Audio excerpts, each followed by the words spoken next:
Hi, everyone. Welcome back to Thrive Thursday. I'm Renee.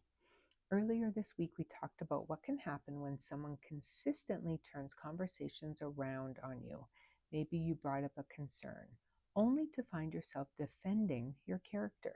Maybe you wanted to solve one problem and you somehow ended up discussing five different issues.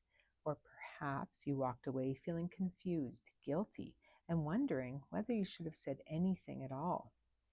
Today, I'd like to share five practical strategies that can help you stay grounded during difficult conversations. These aren't about winning the argument, they're about helping you stay connected to yourself while communicating respectfully and clearly. So, the first thing is to stay with the original issue.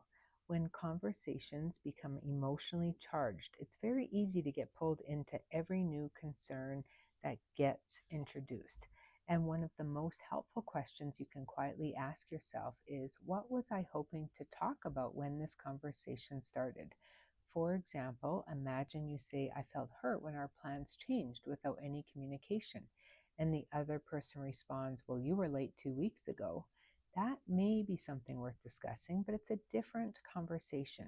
So you might gently respond, I'd be happy to talk about that too. But first, or right now, I would like us to stay with what I brought up. You're not dismissing their concern, you're simply keeping the conversation focused. Now, the other thing that can be hard to do but is really helpful is to slow down the conversation. So, when emotions rise, our brains move into problem solving or self protection. We speak faster, we react more quickly, we stop listening, and instead of rushing to defend yourself, try slowing things down. So, you might take a breath, you might pause for a moment. Or you might say, I'd like to think about that for a second.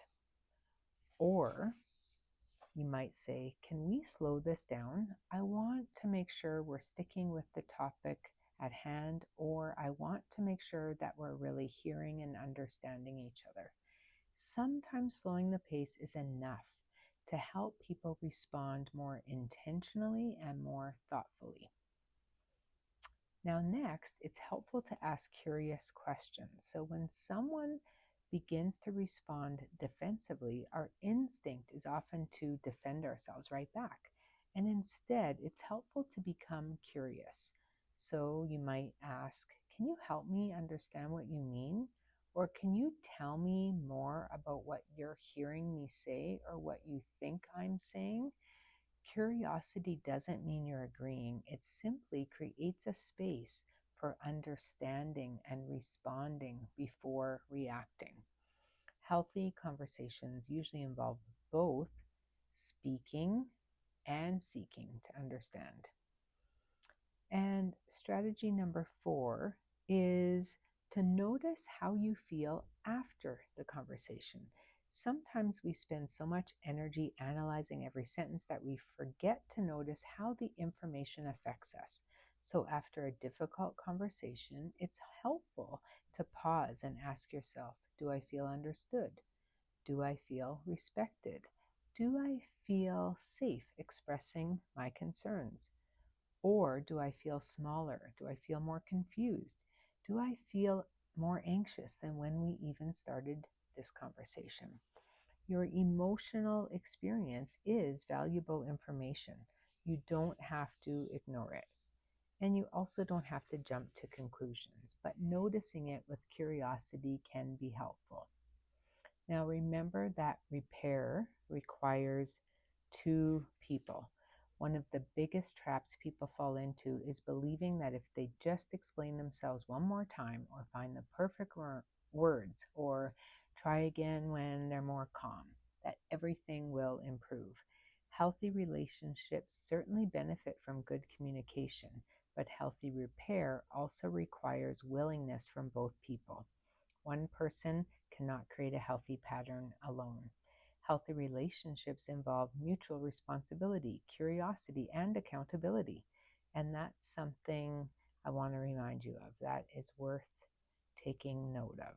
Now, I want to leave you with a final thought. Conflict isn't the problem, Every healthy relationship experiences conflict. The question is, does this conflict lead to greater understanding or greater confusion? Healthy conversations might be uncomfortable, and they usually leave both people feeling heard, respected, and moving towards repair.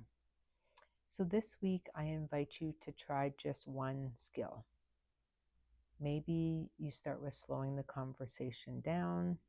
Maybe you try to bring us back or stay with the original issue, or maybe simply checking in with yourself and noticing how you feel after difficult conversations. Thanks so much for being with me. I look forward to seeing you next time. Until then, take good care.